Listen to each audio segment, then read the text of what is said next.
Yo,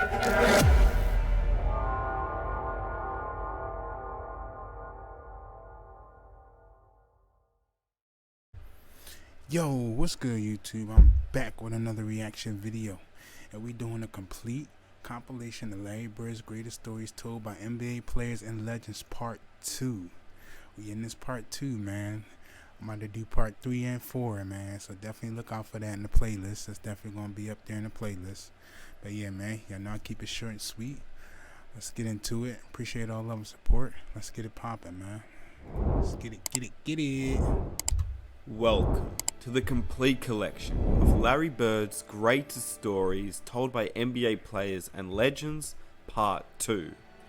If you have missed any of the other episodes in the series, including part 1 of Larry Bird's greatest stories, there is a playlist link in the description and on the top right corner of your screen. If you click on that link, you will find all the episodes within the complete collection series. If you enjoy these types of videos, and if you enjoyed this video, I'd greatly appreciate if you guys could hit that like button. These videos do take me a long time to edit, so I'd really appreciate all the support. If you are new, hit that subscribe button and hit that notification button so you stay up to date with all the new videos. Feel free to comment down below which player you would like to see next. And here's the collection of Larry Bird's greatest stories told by NBA players and legends, part 2. Larry Bird talked a lot of shit. This name keeps coming. Bird. He goes to the right. Bird. He makes the strike. Bird. I said, God damn, who is Bird? Bird tough to defend. Why? Because he looks slow as shit to me. So like, I'm missing something. He was talking so much trash during the Dream Team, and that's how it started. So while Larry's in the air, he's got the ball right here, and he's screaming at Chief for not setting the pick. And I'm like,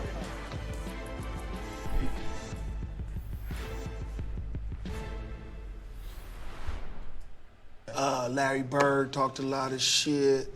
I like people to talk shit to me, cause it is what it is. I don't hold no grudges. I ain't got no feelings about it. Bird talk shit like we talk. Let me tell y'all something. Bird used to tell me, look here, man. I'm gonna go shoot this motherfucking jumper in your face right there in that corner. And it's gonna be your Christmas present. I'm gonna wrap it up and bust your head open. All that shit. He was the coldest dude I ever seen with that shit, man. Everybody be talking about these greats, and they'll be always mentioning him. He was the shit. Yeah. The shit, man. He'll give it to you any way he wanted to. Any way he wanted to. Larry Bird was cold.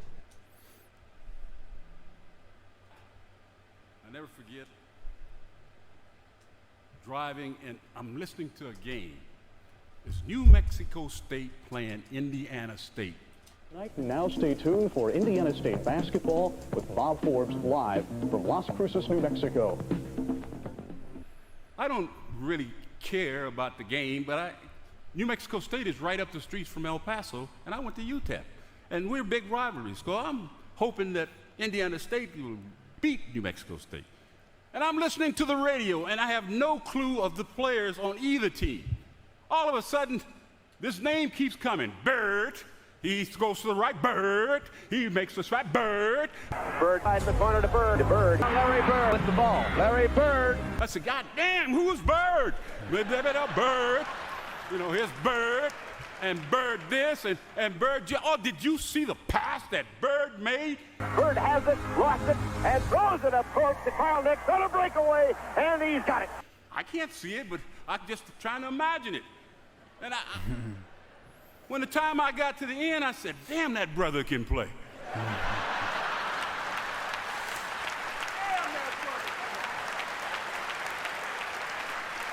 Hey, let me tell you something.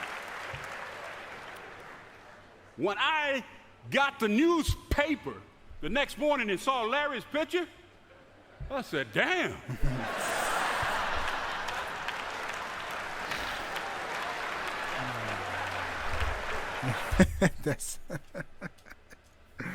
That's crazy, bro. Let's get it, man.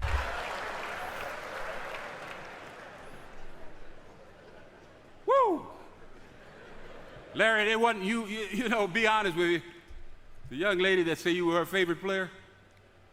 Mine too. I love you too, Magic, but not as much as I like Bird.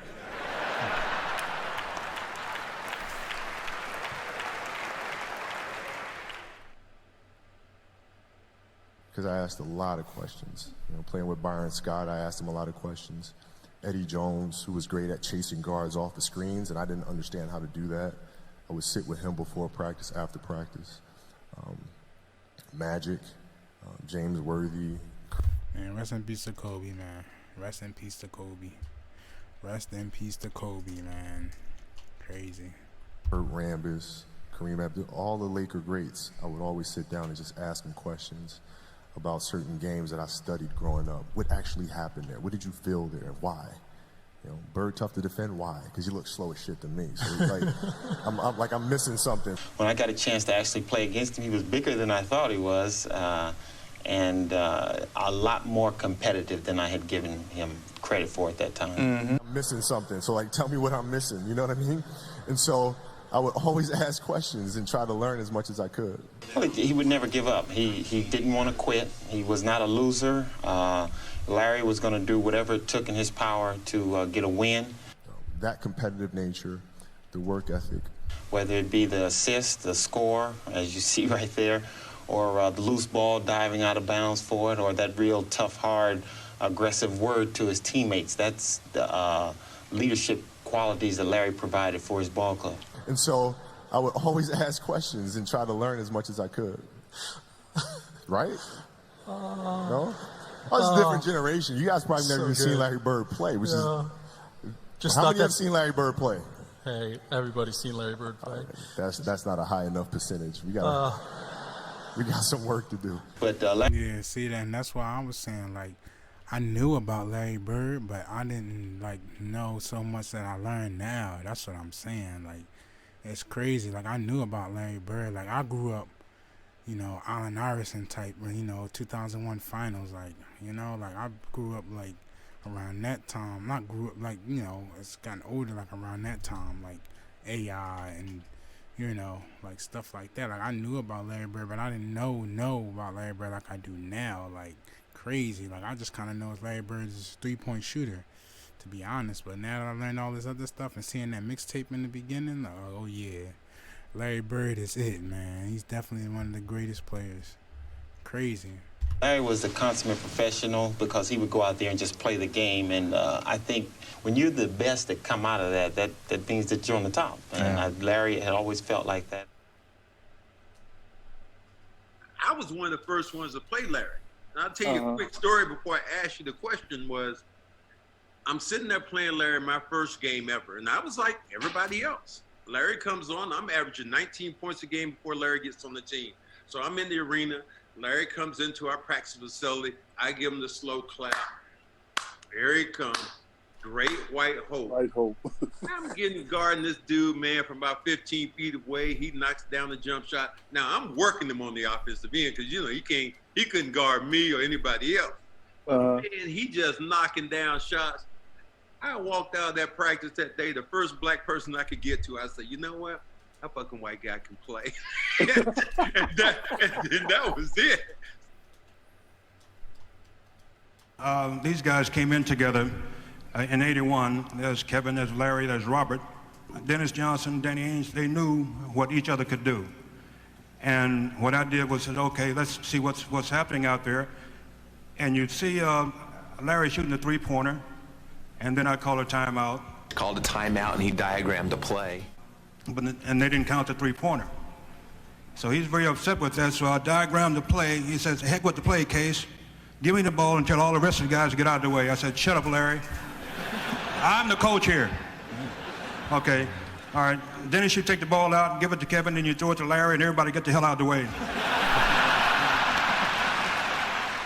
Celtics are down by 2 points, and Bird is out by the three-point line, and he's being guarded by a guy named Johnny High.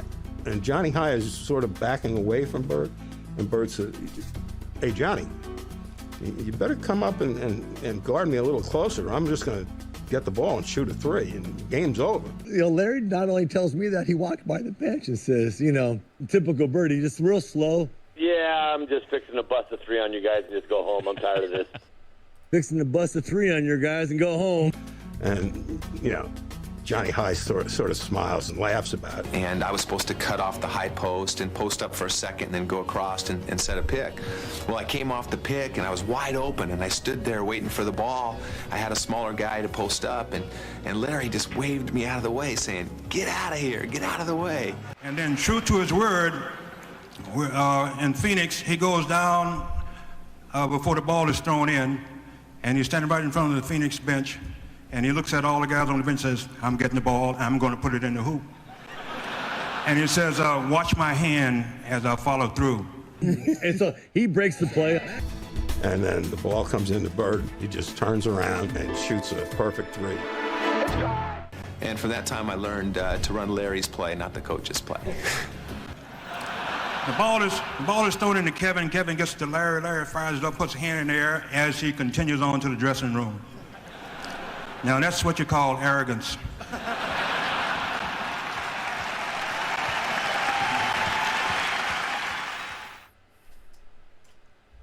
Bruce Hurst knew the Celtics because he was friends with Danny Ainge. They had played Major League Baseball together and against each other. He would come to practice. He knew McHale, he knew Bird, he knew Parrish.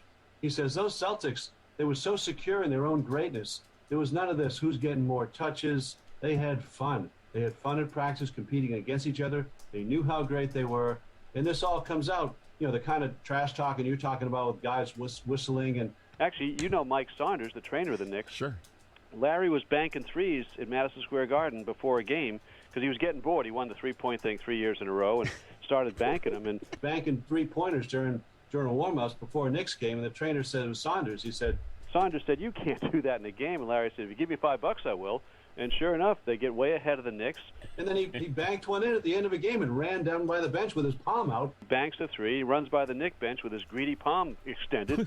And where's my $5, Mike? Love stories like that. He was pool hustling during the games. Absolutely love stories like that because he was the legend. That's part of the legend of Larry Legend. 1988. That had to be one of conference the best moments. semifinals. Neek and Bird. The duel. You and Larry Bird, playoffs, the battle, one of the most clutch moments. I remember watching it as a kid. Got me hyped. I went outside and started shooting outside the playground, pretending I was both of y'all. I remember Bird made a prediction at the end of that game. He said, "I guarantee a win. Atlanta blew their opportunity." And I'm like, hey, I don't know what Bird talking about. We have a great opportunity. We going in there. We going to kick their butt. We coming to win. I don't care what he said. If you guys ain't ready to fight, you ain't ready to go to war, don't even come out in the court. Unfortunately, Bird was telling his teammates the same thing in the other locker room. And so it kind of set up for that great game. But I'm going to tell you, and I really believe this, the reason why Larry Bird got so hot in that game, in that fourth quarter, Kevin Willis and I and Bird was running down the court, and Kevin reaches across me and puts his finger in Larry Bird's chest, said, "Don't let this so-and-so score anymore tonight." And I looked at Kevin, what you doing? Are you crazy? Leave him sleep. Let him stay asleep. Yes. You know, it's like his eyes got this big, and I knew it was on then. I knew it was on. And when you talk about the clutch shots, he hit 10 clutch shots I was going to say, that game. You had 47 in that game. Larry Bird had 34, but 20 of those in the fourth quarter. So clutch is not just the final 3 or 4 seconds of a game. And the thing is, we were sending everybody at him to slow him down. He was so hot that I think one of the shots he hit was a left-handed 3.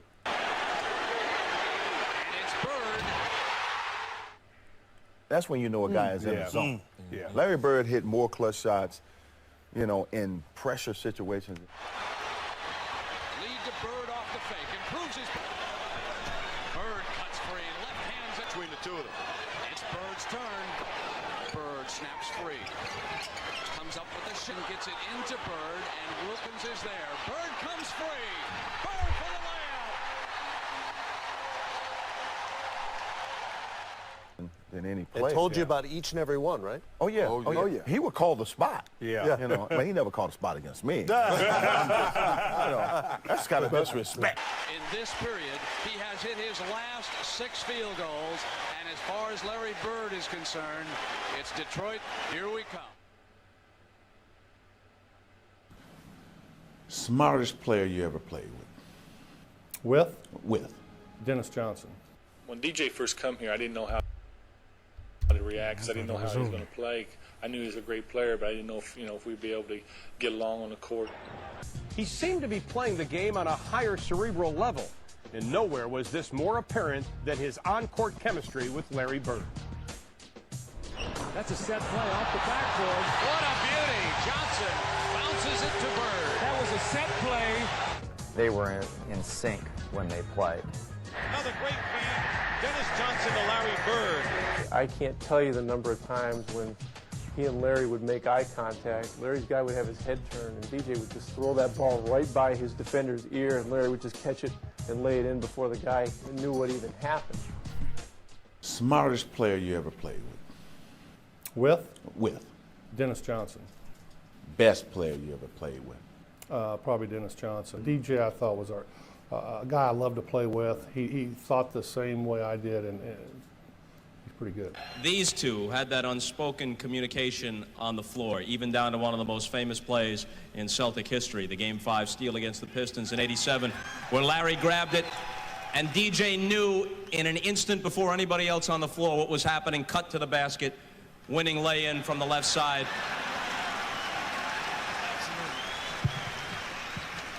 You didn't know? In a second. So it's appropriate that these two have their numbers displayed alongside each other. And now there's a steal by Bird. Underneath the DJ, lays it in. Right at 1 second left. What a play by Bird. Rick, you played in some amazing games that you won. You played in some amazing games you lost. The one I'm going to talk to you about is a game that I thought you guys had when you had the Celtics all but beat. Because I remember you running down the sideline, punching your fist because you guys had made the steal and you thought it was over. No, what happened was I was running down the sideline shaking my arm because I caused the turnover. Yes. It was like, yeah, we got him. So I'm looking at the bench. I'm looking at Chuck Daly, and Chuck was calling timeout. But Isaiah, and we talked about this on another show, Isaiah ran. I'm usually the one taking it out to give to Isaiah, but he ran and grabbed the ball. He had, a brain fart, and he threw it in, and that's when it was like, oh, hell no. The most vivid example of the Bird-DJ connection came in the 1987 playoffs against Detroit. It's often referred to as Bird's steal, but many still marvel at Johnson's brilliant instincts. But that was Game 5. And we going like, what? You're looking at it. Zeke, and we talk. It's like, Zeke, why you take the damn ball out? That's my job. That's what I do. Stay in your lane, bro. Stay in your lane. I'm trying to get the ball to you. So I run over. We look at the bench. No timeout, nothing. So I run over and I grab the ball. And this is probably one of the most incredible plays that's ever happened against me and that probably I've ever witnessed. From an athletic standpoint, two people being in sync and Bird playing every second. And that's what the Celtics taught us, to play every second, not to play 47 and a half minutes, but to play a full 48. So I grabbed the ball from the referee. Lambier's a good foul shooter. I never had taken the ball out. That wasn't my thing, right? I throw it up. Bird sneaks in. I didn't even see him. But the thing I remember the most is that Joker. This is the out of bounds line. That Joker caught the ball, and in my mind, I'm like, okay, he going out of bounds. That dude did this, like a ballerina, right? And if you go back and you watch the play, that dude is on his toes. The baseline is right up under his toes. And in my mind, he must have stood there for about 5 seconds because everything was going in slow motion in my mind, right? And it's like, I'm like, and then it's just a strange moment. I'm like, damn, how you doing that? Bird made a great steal, but DJ made a great cut. And it all happened in within a split second. As Bird is going to get it this way, he's already reacted like he's in Bird's mind that he's going to steal. I mean, I was like, ooh, and then boom, I win. Just as soon as I got it, I'd seen a white jersey streaking down towards the basket, and I turned, and it was DJ, of course. Bird steals it. Johnson, layup, Boston, 1 second left. Oh my, the Titans gone crazy. He's a big play man. He makes big plays when you need them. Man, once he stole it, it was like it took the wind out of our sail. Was that eventually maybe the game that you said you were the most disappointed about? I did a great defensive play on Bird, and Yes. it was like it went right off Larry. And I'm like, okay, yeah, I was excited about just, I beat him up, because here's the thing. Before I beat him up, man, Brad, I remember when I switched out on him and he yelled out, "Hey, Mayhorn, you on me?" And I hate when somebody call me Mayhorn.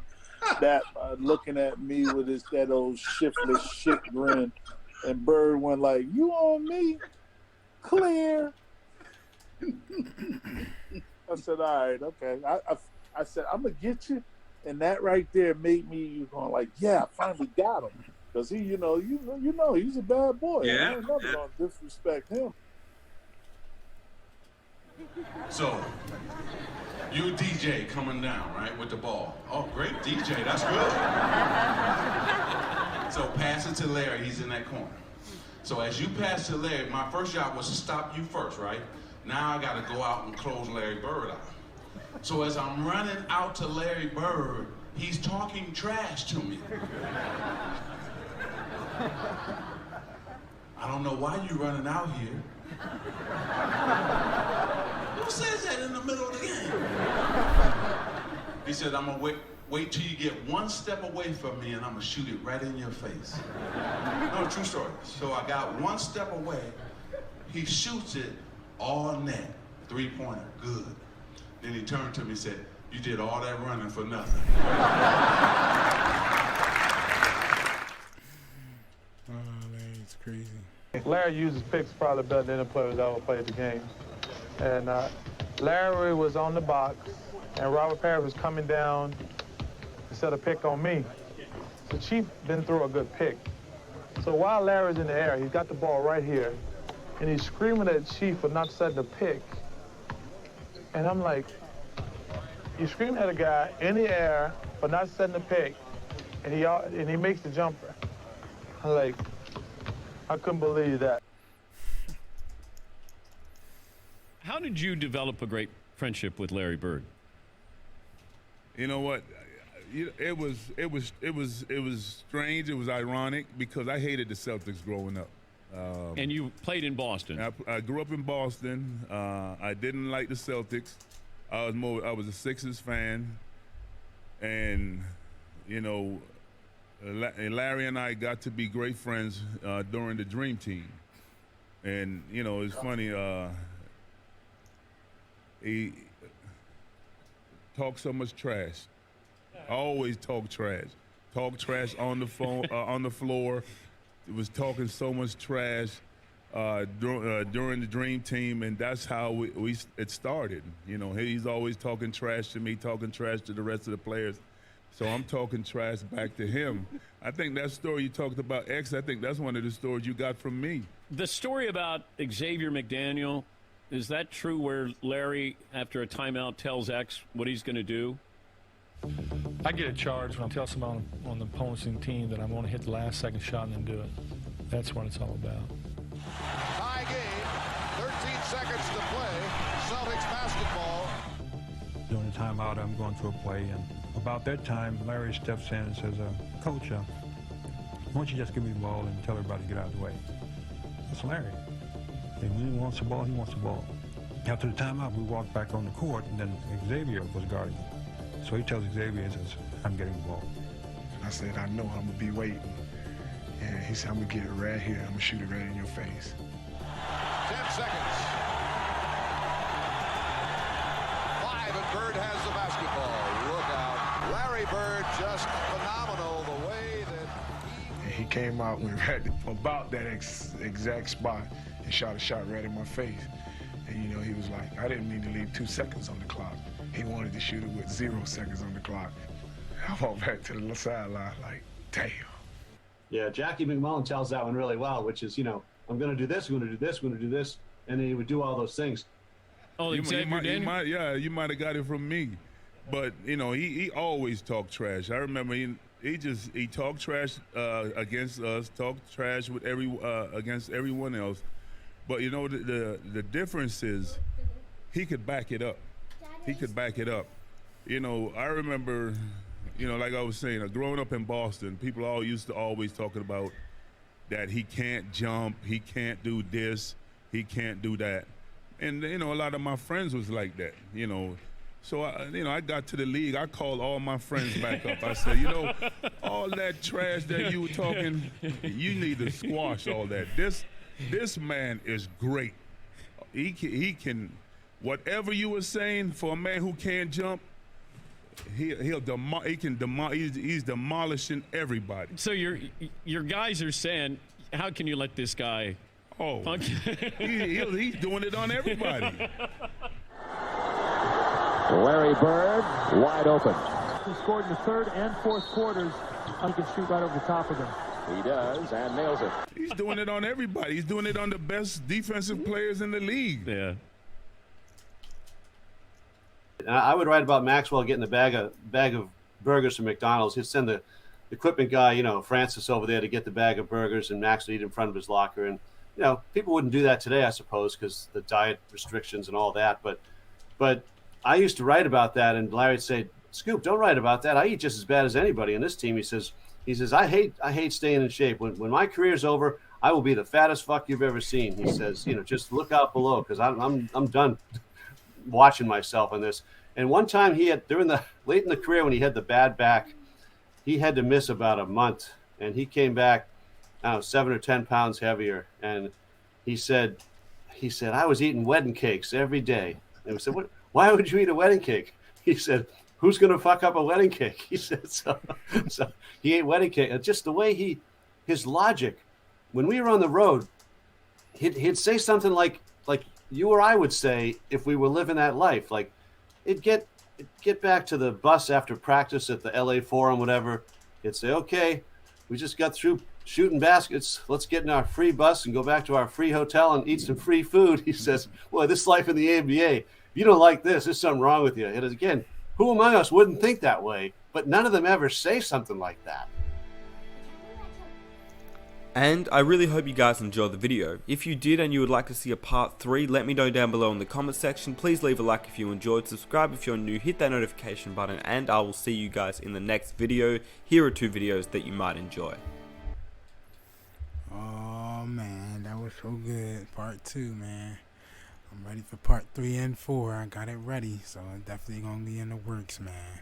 But that definitely was a good job. I'm learning a lot about Larry Bird, man. Oh man, this is so good, so good. The series is so good, man. So good. Yep, but this part 2 out the way. I'll get to go to 3 and 4. Now keep it short and sweet. Appreciate all love and support. I appreciate all the people in the circle that's riding with me, man. Let's just keep going. Send me your videos you want me to do. I definitely want to do that documentary coming up. Probably gonna be dropping like ASAP. The One Course Ship Rival, I believe that's what it's called. That's definitely going to be good. I know I'm ready for that one. I know I'm going to do some Dream Team highlights. Definitely got to do some Patrick Ewing, some more Pistol Pete. I'm trying to look for some Bill Walton. I didn't really find nothing on him. If anybody knows any Bill Walton, but yeah, just send me any videos y'all think I should do. It's something I never saw or y'all never saw, and send it to me. We just gonna, we're gonna get it out, man. We're gonna do it. But yeah, appreciate all of the support. I'm out of this, Sean. I love y'all. Peace.